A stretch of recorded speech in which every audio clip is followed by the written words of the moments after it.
사랑하는 우리 믿음의 가족 여러분,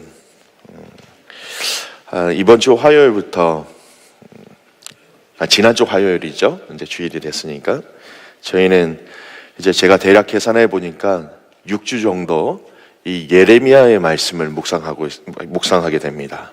이미 묵상하였고요. 또 계속해서 묵상할 것입니다. 이 예레미야 말씀을 자세히 읽다 보면요, 이 예레미야 말씀의 거의 80%가 우상 숭배에 대한 하나님의 징계의 내용, 그리고 회개를 촉구하는, 유다 백성을 향한 그 회개를 촉구하는 내용으로 다 기록되어 있습니다. 사실 이번 주 말씀을 좀 준비하면서 저에게 주신 그 부분들을 좀 먼저 나누면서 이 말씀을 계속해서 증거하고자 합니다. 말씀을 약 6주 동안 이 예레미야 말씀을 붙잡고 증거하기 때문에 이 말씀을 좀 통독할 필요가 있겠다 해서 주중에 한 3번 정도를 통독하였습니다. 통독하면 통독할수록 하나님 저에게 굉장히 많은 부담감을 주셨습니다. 6주 동안 주일 본문 말씀을 봐도 그 내용이 모두 다 하나님께서 이스라엘 남유다를 향한 징계와 회개에 대한 내용인데, 6주 동안 우리 성도들이 이 말씀을 통해서 하나님의 징계와 회개를 촉구하는 내용의 말씀을 들을 때 어떤 반응을 할까? 어떤 부담감을 가질까? 여러분뿐만 아니라 이 말씀을 증거하는 저에게도 약간의 부담감이 생기기 시작했습니다. 2번을 통독하고 한 번 더 그 부담감이 있기에 답은 말씀으로 다시 돌아가자 해서 3번째 말씀을 통독하는데요, 하나님께서 정확하게 말씀을 통해서 제게 가르쳐 주신 부분들을 좀 먼저 나누어야 될 것 같습니다. 여러분 죄송합니다. 방송실 이 모니터 좀 더 올려주십시오. 예레미야를 부르실 때 하나님이 예레미야에게 하신 행동과 말씀이 있었습니다. 여러분 읽으셨던 것처럼 1장 9절 말씀입니다. 여호와께서 그 손을 내밀어 내 입에 대시며 여호와께서 내게 이르시되 보라 내가 내 말을 내 입에 두었도라. 예레미야를 그냥 보내신 게 아니라 그의 예레미야 입술에 손을 대시면서 내 말을 너에게 두었다라는 말씀을 하신 것입니다. 저는 확신하는 것이 오늘 이 자리에 말씀을 전하게 하신 것은 하나님의 뜻을, 하나님의 메시지를 전하시기 위해서 저를 세우셨다라는 것입니다. 저의 거룩, 저의 성품, 여러분 자격이 없습니다. 그냥 저를 도구로 사용하셔서 당신의 메시지를 전하셨다라는 것을 강하게 저에게 주셨다는 것입니다. 또 한 부분은 여러분들이 이 말씀을 통해서 받아들이셔야 될 하나님의 메시지라는 겁니다. 바울이 데살로니가 교회에서 복음을 전할 때에 그들이 말씀을 받아들일 때의 태도와 결과라는 것입니다. 데살로니가 전서 2장 13절 말씀해 보면, 이러므로 우리가 하나님께 끊임없이 감사함은 너희가 우리에게 들은 바 하나님의 말씀을 받을 때에 사람의 말로 받지 아니하고 하나님의 말씀으로 받음이니 진실로 그러하도다. 이 말씀이 또한 너희 믿는 자 가운데서 역사하느니라. 이 6주가 어떻게 보면 저와 여러분에게 쉽지 않은 기간이 될 수 있습니다. 하지만 전하는 자와 말씀을 받는 자가 이것이 우리에게 주시는 하나님의 말씀이다 라고 믿음으로 받아들인다면 이 6주 기간을 통하여서 저와 여러분 그리고 우리 공동체 안에서 말씀을 통하여 역사하시는 하나님을 경험하게 될 것입니다. 그래서 이 기간을 통하여서 나의 믿음의 연약함을 발견하고 우리의 생각이 달라지고 우리의 삶이 달라지고 더 나아가서 내 안에 자리 잡고 있는 나도 몰랐던 하나님이 기뻐하시지 않는 그 우상들이 제거되어지기를 주님의 이름으로 축복합니다. 남유다, 그 당시의 영적인 분위기가 지금 이 시대와 별반 다름이 없는, 차이가 거의 없는 시대였습니다. 예레미야가 예언할 당시 북이스라엘을 멸망시킬 정도로 강력했던 아수르는 서서히 쇠퇴의 길을 걷고 있었습니다. 아수르의 내부에 문제가 있어서 이 유다를 향해서 포커스를 맞추지 못할 그때에 애굽이 자연스럽게 유다를 장악하게 되었고 유다 안에 친애굽 세력이 생기게 되었습니다. 그래서 유다가 바벨론을 통하여서 이 멸망한 그때에는 사실은 친애굽 정책이 그 유다 백성들 안에 메인이었다는 것입니다. 그런 상황 속에서 여러분, 이 예레미야가 하나님이 바벨론을 통하여서 이 나라를 치실 것이다. 그러니까 너희는 헛수고하지 말고 그냥 바벨론에게 그냥 친화 정책을 가져라 라고 이야기할 때에 이 예레미야의 말은 그 유다 민족의 백성들의 눈으로 볼 때는 반역자였고 다른 생각을 가진 사람이었다는 것입니다. 이 시기에 성장하고 있는 이 바벨론이라는 나라, 갈그미스라는 이 전투를 통하여서 애국과 아수르 연합군을 맞이하였고 싸워서 이기고 승리하게 됩니다. 이 갈그미스 전쟁을 통해서 이 바벨론이라는 이 나라가 이제 그 지역의 모든 세계의 파워들을 다 정복하고 그 힘을 이제 증거하는 그때였습니다. 친애굽 정책을 계속해서 펴고 있었던 이 유다가 마지막 에돔과 모압과 두로와 시돈과 이렇게 동맹을 하여서 반바벨론 정책을 이렇게 주장하자 결국 바벨론이 이 유다를 치고 들어와서 점령하게 되고 여러 번에 걸쳐서 이 나라를 결국 멸망시키게 되었다는 것입니다. 남유다 이 마지막의 역사 참 비참하게 그지없었습니다.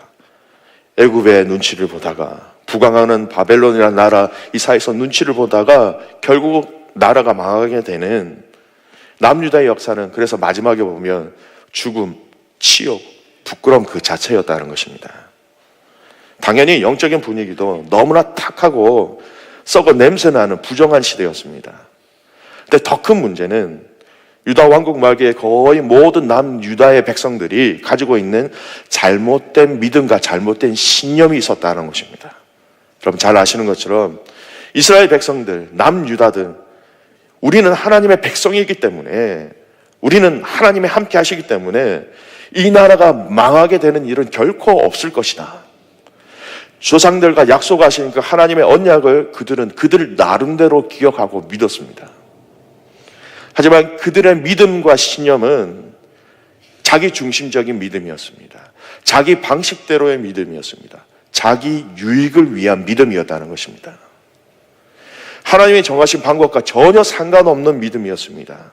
아니, 그들이 가지고 있는 이 잘못된 믿음 때문에 결국 그들의 이 잘못된 믿음은 하나님을 멸시하게 되는 그 재앙의 시초가 되었다는 것입니다. 하나님의 백성으로서 지켜야 될 것들은 지키지 않으면서 하나님의 약속만, 하나님의 언약만 기억하고 그것만 내세웠다는 것입니다. 하나님의 언약은 기억하지만 지키지도 않으면서 하나님의 주실 축복과 언약 보호하심에만 관심이 있었고 그것에만 적용하였다라는 것입니다. 믿는다고 하였지만 결국 하나님 앞에서는 위선자들이었습니다. 하나님을 여호와라 불렀지만 정작 유다 백성들 마음에는 하나님이 아니라 다른 이방 신들이 그들 마음속에 있었다고 봅니다.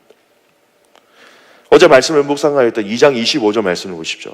내가 이방 신들을 사랑하였은즉 그를 따라가겠노라. 유다 백성들의 고백입니다. 나는 당신을 사랑한 것이 아니라 이방 신들을 사랑합니다. 그래서 그들을 따라가겠습니다. 그들의 영적인 상태였습니다. 이것이 바로 유다 왕국의 멸망의 원인이었습니다.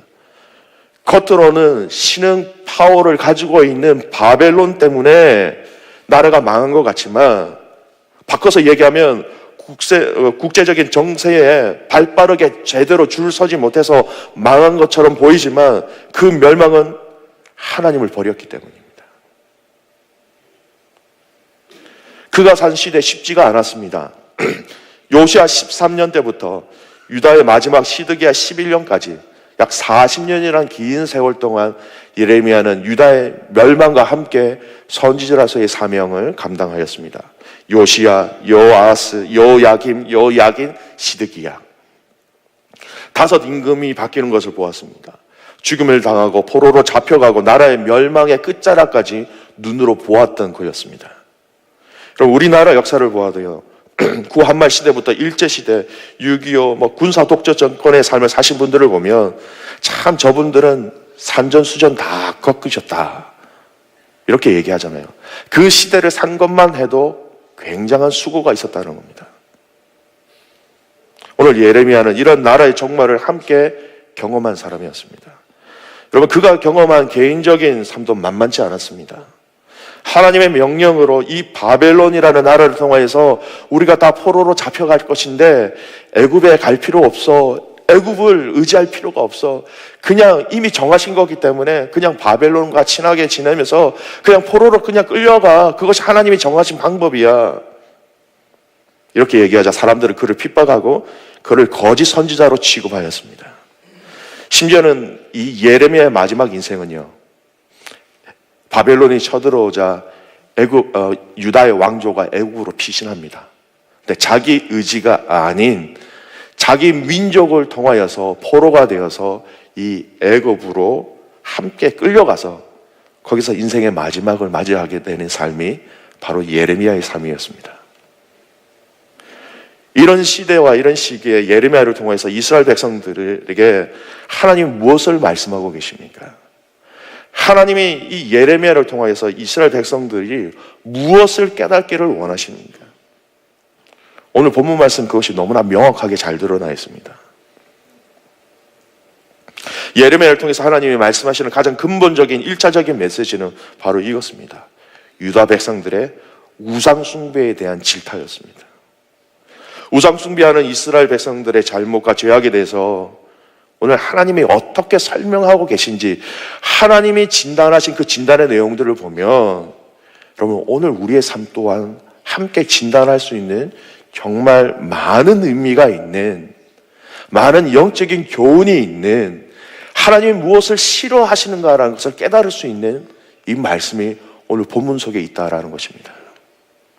여러분 이스라엘 이 남유다의 죄악을 한번 살펴보겠습니다.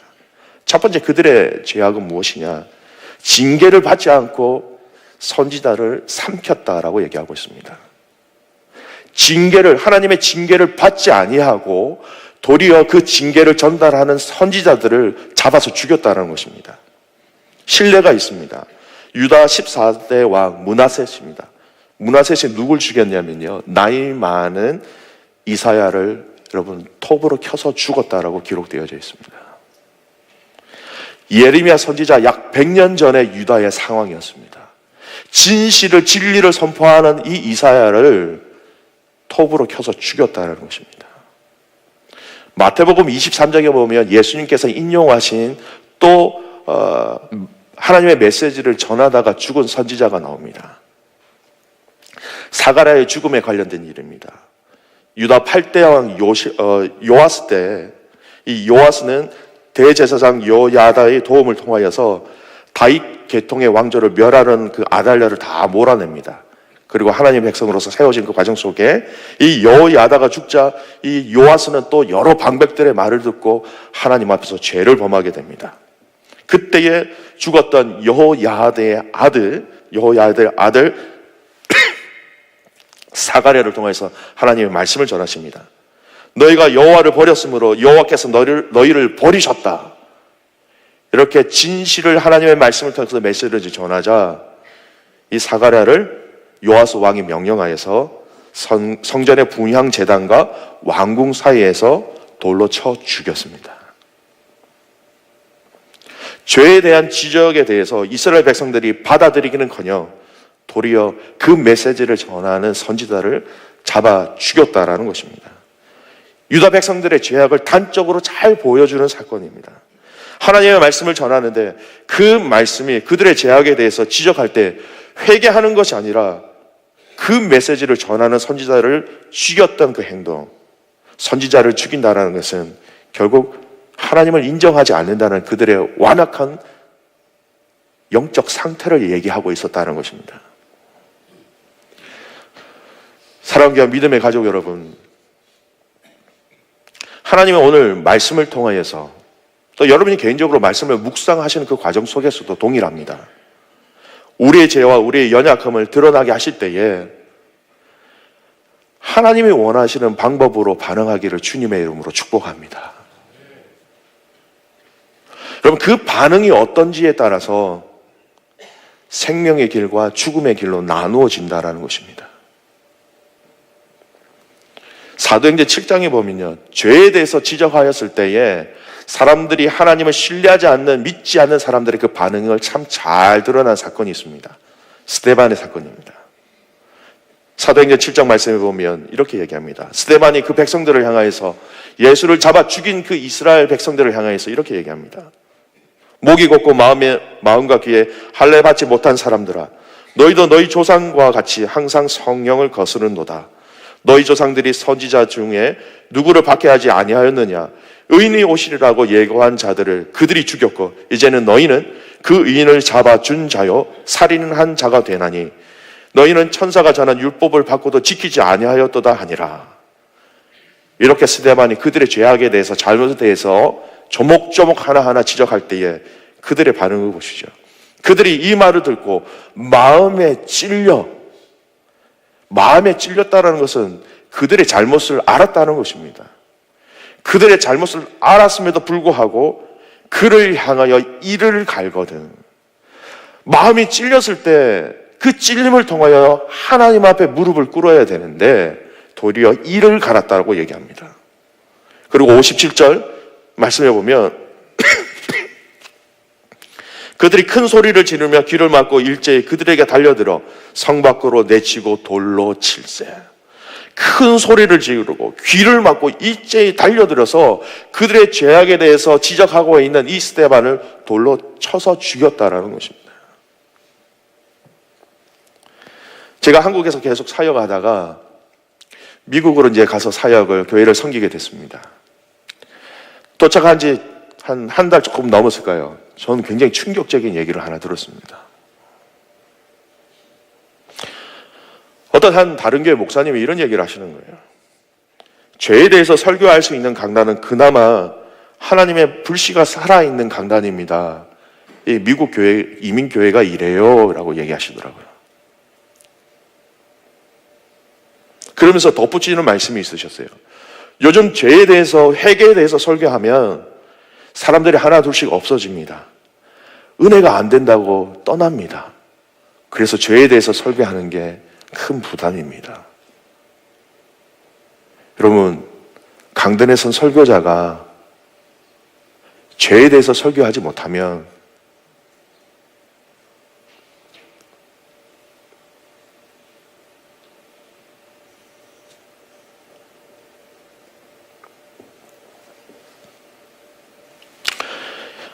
여러분, 은혜가 무엇입니까?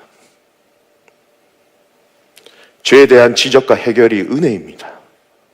근데 그것이 은혜가 안 돼서 떠난다. 얼마나 모순적이고 얼마나 역설입니까? 죄에 대해서 언급하는 것이 우리에게는 은혜인데 그것이 은혜가 되지 않아서 교회를 떠납니다. 그러면 그는 잘못된 믿음을 가지고 있는 것입니다. 반면에요, 제가 공부하고 있던 이 텍사스 옆에 있는 아주 유명한 교회가 있습니다. 잘 되는 나라는 책으로 아주 유명한 목사님입니다. 번영, 기복, 예수 믿으면 우리가 복 받는다. 예수 믿으면 우리가 엄청난 복을 받는다. 결국 그것이 한국뿐만 아니라 미국 안에서도 그것은 잘못된 믿음입니다라고 지적을 했습니다. 많은 사람들이 알고 있습니다. 꽤 오랜 시간이 지났습니다. 작년에 잠시 공부 때문에 갔을 때에 저는 정말 충격을 많이 받았습니다. 그렇게 잘못된 믿음입니다라고 이미 선포되어지는 그 교회에 사람들이 얼마나 많이 몰려들인지 모른다고 합니다. 사랑하는 믿음의 가족 여러분, 여러분이 선택할 기회가 만약에 생기신다면 복에 대해서 이야기하는 자리보다 죄에 대해서 민감하게 몸서리칠 만큼 선포하는 자리를 선택하시기를 주님의 이름으로 축복합니다. 왜냐하면 여러분, 그것이 우리의 생명과 직결되기 때문입니다. 저는 이번 6주 동안 이 예레미야 말씀을 통하여서 여러분 매일매일 삶의 그 묵상과 또 이 예배를 통하여서 여러분뿐만 아니라 저 자신에게도 적용되는 문제입니다. 저와 여러분의 죄악이 다시금 하나님 앞에서 낱낱이 밝혀 드러나고 그것으로 인해서 여러분 사도행전에 하나님께서 임재하셨을 때에, 하나님의 영이 임하셨을 때에, 그들의 죄악이 드러났을 때에 사도행전에 나타난 많은 사람들의 고백이 뭐였는지 아십니까? 형제들아 우리가 어찌할꼬, 형제들아 우리가 어찌할꼬. 말씀을 통하여 우리의 죄를 깨닫게 하여 주셨는데 이 죄의 문제, 형제들아 우리가 어찌할꼬.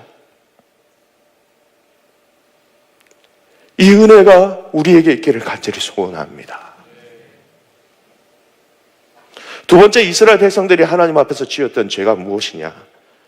여호와를 잊었다는 것입니다.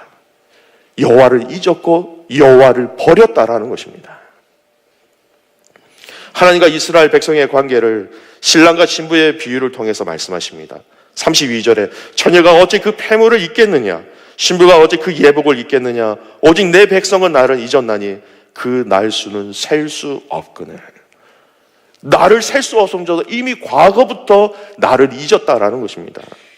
여러분, 유대인들이 결혼하게 되면 신랑 신부가 선물을 주고 받습니다. 정표가 되는 선물이죠. 신부는 그 정표를 볼 때마다 그 신랑이 자기를 사랑하는 그 사랑은 계속해서 대속입니다.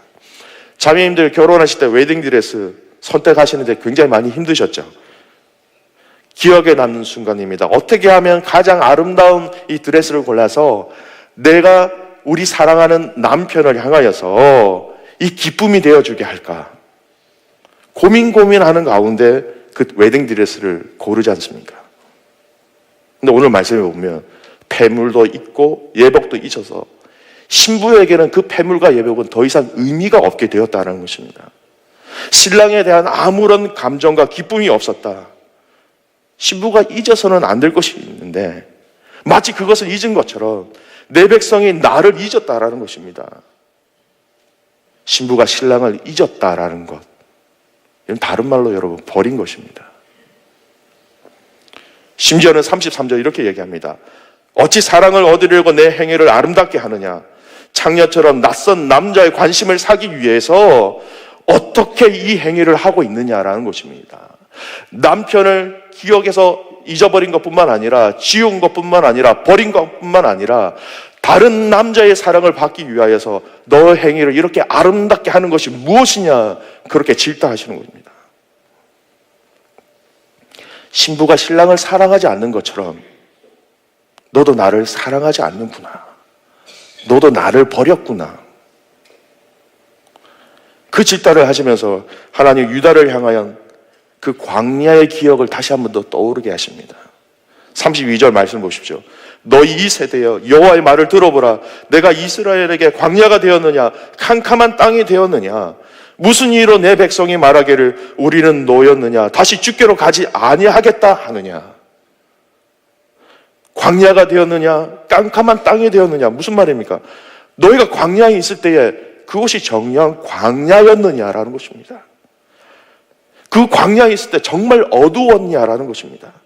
내가 그렇게 너희들이 광야에 있을 동안 내가 먹을 것, 입을 것, 바를 모든 것 다 너희들이 제공하였는데 그게 정말 광야였느냐 되묻고 계신 것입니다. 근데 왜 너희는 다시 주님께 가지 아니하겠다고 하느냐? 예레미야 2장 6절 말씀에 보면 한 번 더 광야에 대해서 언급하십니다. 그들이 우리를 애굽 땅에서 인도하여 내시고 광야 곧 사막과 구덩이 땅과 건조하고 사망에 그늘진 땅, 사람이 그곳으로 다니지 아니하고 그곳에 사람이 거주하지 아니하는 땅을 우리가 통과하게 하시던 여호와께서 어디 계시냐 하고 말하지 아니하였도다. 사람이 다니지 아니하는 그 광야길을 하나님께서 인도해 내셨는데 그 하나님에 대해서 왜 이야기하지 아니하느냐? 기억에서 잊어버렸습니다. 지워버렸습니다. 지워버렸다는 것은 하나님을 버렸다라는 얘기입니다. 광야의 은혜를 잊었다는 것입니다. 광야에 함께 하신 그 하나님을 이제는 버려버렸다는 것입니다. 여러분, 사람도 은혜를 잊은 사람들에게 뭐라고 얘기합니까? 막 야단칠 때에 이 배은망덕한 사람아. 하나님이 지금 유다를 향하여서 집중하시는 것이 바로 이 의문입니다. 이 배은망덕한 내 자녀들아, 너희가 왜 그 은혜를 기억하지 못하느냐? 여러분, 은혜를 기억하지 못하는 것은 여호와 하나님을 버린 것이 됩니다. 여러분, 성경을 한번 자세히 보십시오. 여호와 하나님의 언약을 기억하라, 그 은혜를 기억하라, 너무나 많아요. 제가 찾았는데 읽지를 못하겠어요. 그 하나님의 은혜를 기억하라, 이스라엘 백성들아 그 하나님의 은혜를 기억하라, 그가 행하신 그 일들을 기억하라, 우리와 함께 하신 그 일들을 기억하라. 구약의 거의 많은 부분들이 이스라엘 백성들이 스스로 이야기하기를 그 은혜를 기억하라는 말씀입니다. 사랑하는 귀한 믿음의 가족 여러분, 하나님이 나에게, 하나님이 우리 가정에게, 하나님 나의 자녀에게, 하나님이 우리 공동체에게 행하신 그 일들을 기억하는 은혜가 있기를 간절히 주님의 이름으로 축복합니다. 하나님이 나를 말씀으로, 하나님의 성령으로 나를 만나주신 그것을 기억하셔야 됩니다. 하나님이 나를 자녀 삼아주신 그때 그 일을 기억하셔야 되는 것입니다. 인생의 고비 때마다 피할 길을 주신 그 하나님의 은혜를 기억하십시오. 이 하나님의 은혜를 기억하지 못하면 여러분, 우리는 하나님을 버린 자가 되는 것입니다. 저는 아직도 가끔씩 지나간 얘기입니다만요, 과거에 우리 교회 아픈 상처들에 대해서 이야기하실 때마다 참 많이 듣습니다. 지금도 듣습니다. 내리는 결론이 있습니다. 그 문제는 하나님이 해결하셨다는 것입니다. 그뿐 아닙니다. 여러분 잘 아시죠? 아마 그랜빌에 오셔서 이 교회에 등록하신 분들은 잘 모르실 거예요. 배필드에서 그랜빌로 이전하는 이 과정 속에 여러분 눈으로 보여지는 교회 위기들이 얼마나 많이 있었습니까? 그런데 지금은 우리가 고백하는 것은 그 어느 누구도 이 일을 제가 했습니다라고 말씀하실 수 없을 정도로 절묘한 타이밍에 절묘한 하나님의 방법으로 하나님께서 신이 우리를 여기까지 인도하셨다는 것, 그 어느 누구도 부인하지 못하지 않습니까?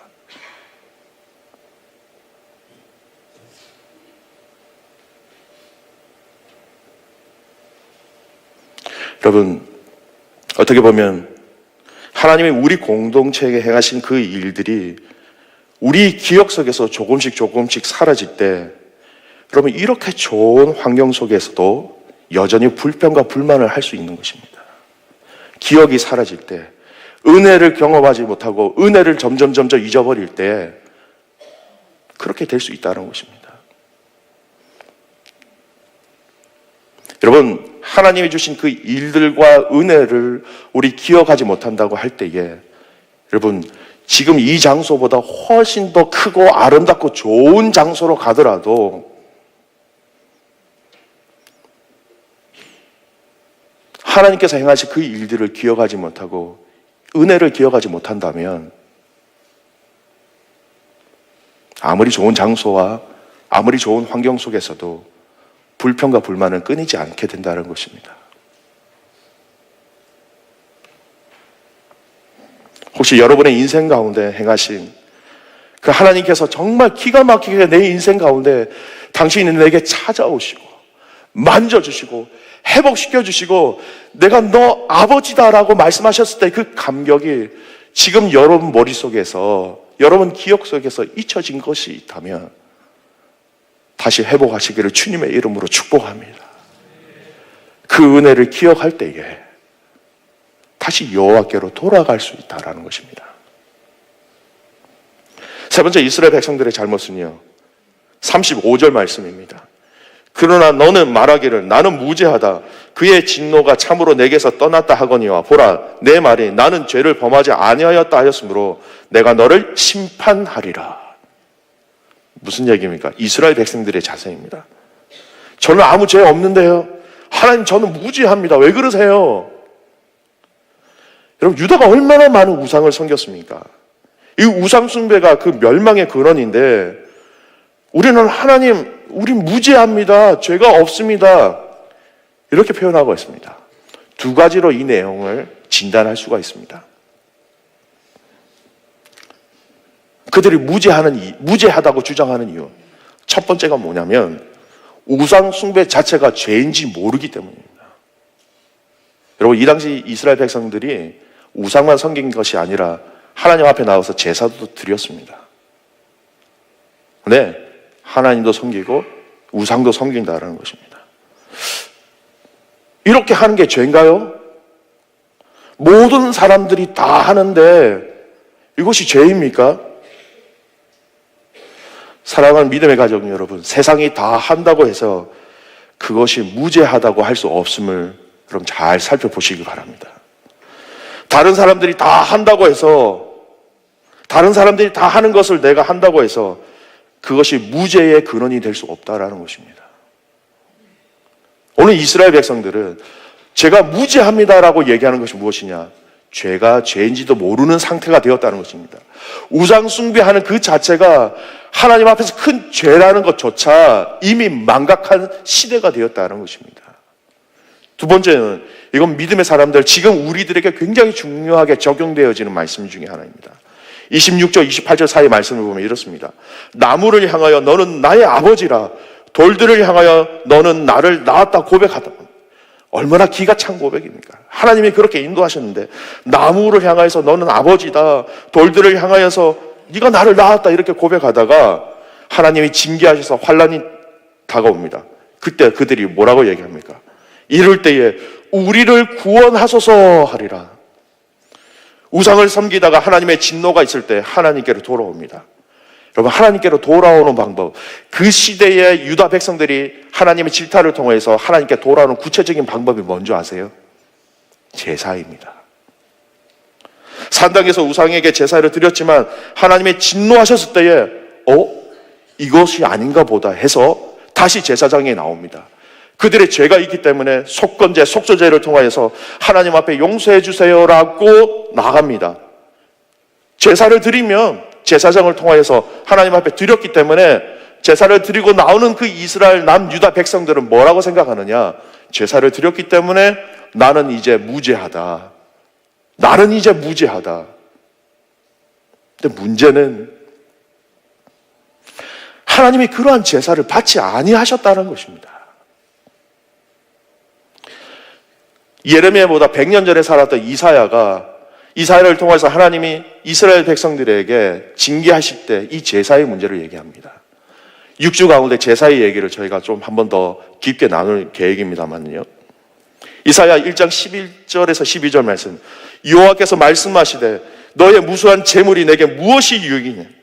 나는 순양의 번제와 살진 짐승의 기름에 배불렀고 나는 수송아지나 어린 양이나 숫 염소의 피를 기뻐하지 아니하노라. 너희가 내 앞에 보이러 오는 이것을 누가 너희에게 요구하였느냐? 마당만 밟을 뿐이니라. 하나님이 진정으로 드리지 않는 그 거짓된 제사의 제물을 통하여서 뭐라고 얘기하시냐? 나는 이미 배부르다라고 얘기하십니다. 그런데 그것이 나에게는 기쁨이 아니다. 이것을 누가 너희에게 요구하였느냐? 너희는 그냥 마당만 밟고 돌아가는 것 외에는 아무런 의미가 없다. 이곳에 와서 이 제사를 통하여서 너희가 지은 그 죄의 문제가 해결돼야 되는데 예물만 드림으로, 번제만 드림으로 나는 배부르는데 죄의 문제는 그대로 가지고 다시 돌아간다라는 것입니다.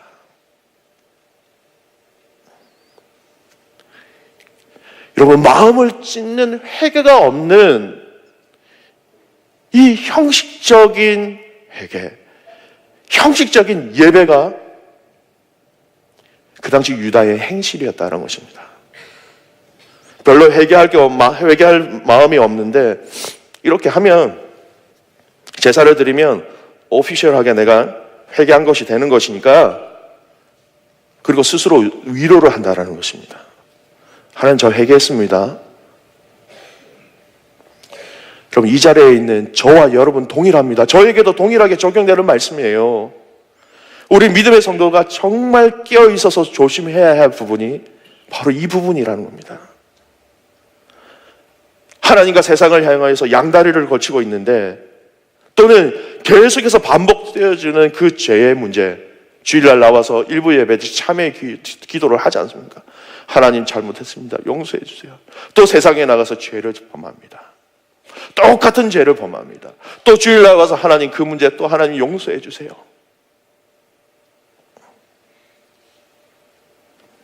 하나님 매 예배를 드리지 않습니까? 예배 드릴 때마다 참회의 기도를 올려드리지 않습니까? 예배를 드릴 때마다 제가 물질도 하나님 앞에 드리지 않습니까? 하나님 그래도 저는 청지기 뭐 하나 맡고 있지 않습니까? 봉사는 하고 있지 않습니까? 근데 문제는 여러분, 그 예배 하나님 받지 아니하시고 마당만 밟고 돌아가신다고 하시면 어떻게 합니까? 우리의 헌신, 하나님이 인정하시지 않는 헌신이 된다면 여러분 얼마나 헌신이 무의미합니까? 우리의 기도 하나님이 듣지 아니하신 기도가 되었다면 이 일을 어떻게 해결해야 됩니까? 유다의 멸망은 바로 스스로 자기 자신들을 속이고 있었던 거짓 회개와 거짓 삶이었다라는 것입니다. 사랑 귀한 믿음의 가족 여러분, 저와 여러분이 오늘 하나님 앞에서 조금이라도 거짓된 예배가 있다면, 조금이라도 거짓된 헌금이 있다면, 조금이라도 거짓된 봉사가 있다면, 조금이라도 거짓된 회개가 있었다면 이것을 벗어나는 은혜가 있기를 주님의 이름으로 축복합니다. 형식적인 예배가 아니라, 아무런 사모함 없는 예배가 아니라, 하나님이 했으니까요, 예배 드렸으니까요, 물질을 드렸으니까요, 할 건 했지 않습니까? 그게 아니라 그럼 온전히 하나님이 나의 주인이 되셔서 이것이 아니면 내가 살아갈 수 없습니다. 하나님 예배가 아니면 내가 하나님 앞에 도저히 살아갈 수 없는 것이 예배입니다. 여러분, 사람 때문에 예배 빠지지 않기를 원합니다. 그 사람보다 중요한 것이 하나님 되십니다.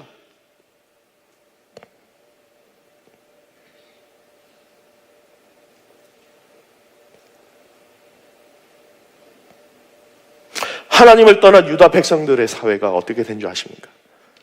36절 말씀에 보면 내 길이 바꾸어 부지런히 돌아다니느니라. 무슨 말입니까?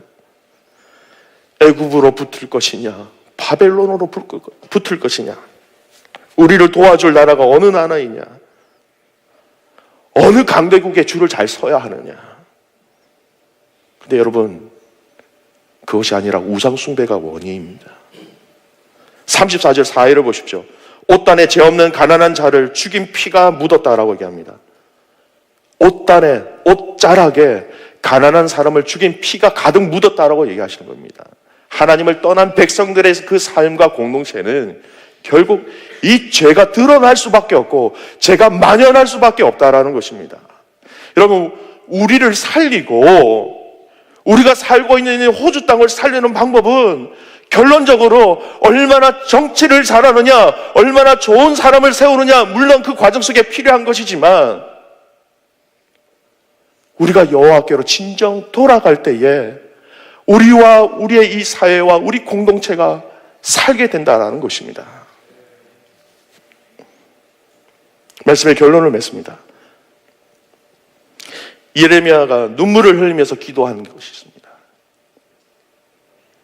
기회가 되시면 예레미야 애가를 한번 보십시오. 예레미야서 뒤에 있는 말씀입니다. 이 예레미야 애가 말씀에 5장 21절을 보면 이런 말씀이 있습니다. 여호와여 우리를 주께로 돌이키소서. 그리하시면 우리가 주께로 돌아가겠사오나니 우리의 날들을 다시 새롭게 하사 옛적 같게 하옵소서. 예레미야가 눈물을 흘리면서 하나님 앞에 간구하는 것이 무엇입니까? 하나님, 우리 돌아가겠습니다. 하나님, 돌아갈 때 우리를 새롭게 하셔서 옛날같이 옛날 조상들이 하나님을 끝까지 신뢰하고 신실하게 하나님을 주인으로 섬긴 것처럼 우리가 그렇게 되게 해주십시오. 여러분, 예레미야서 80%의 말씀이 책망과 회개의 말씀을 하고 있다면 여러분, 그 반대의 의미는 그만큼 하나님은 당신의 백성들을 그만큼 강력하게 사랑하고 계시다는 메시지인 것입니다. 그럼 오늘 이 말씀 가운데 하나님의 여러분의 개인의 마음을 만지신, 터치하신 부분이 있으십니까? 여러분, 신앙생활 하시면서 내가 요즘 이러면 안 되는데, 이렇게 신앙생활하면 안 되는데, 그렇게 한 번이라도 생각하신 부분이 있으신다면 지금은 우리가 여호와의 이름을 부르고 여호와께로 돌아가야 할 때입니다. 여러분, 이 때를 놓지 않기를 주님의 이름으로 축복합니다. 말씀을 통하여서 한 부분이라도 이 6주 동안 여러분이 개인적으로 말씀을 묵상하시면서 공동체가 함께 나와서 말씀 가운데 무릎 꿇을 때에 한 사건이라도, 한 영역이라도 하나님이 가르쳐 주실 때에 진정으로 하나님 앞에 반응할 때에 진정으로 그것이 여호와께로 돌아가는 방법이 될 것입니다. 여호와로 돌아갈 때에 여러분, 우리를 향하게 가실 변치 아니하시는 그 하나님의 사랑을 기억하시고 함께 달려나가는 저와 여러분 되시기를 주님의 이름으로 축복합니다. 다 같이 우리 일어나셔서 찬송하시겠습니다.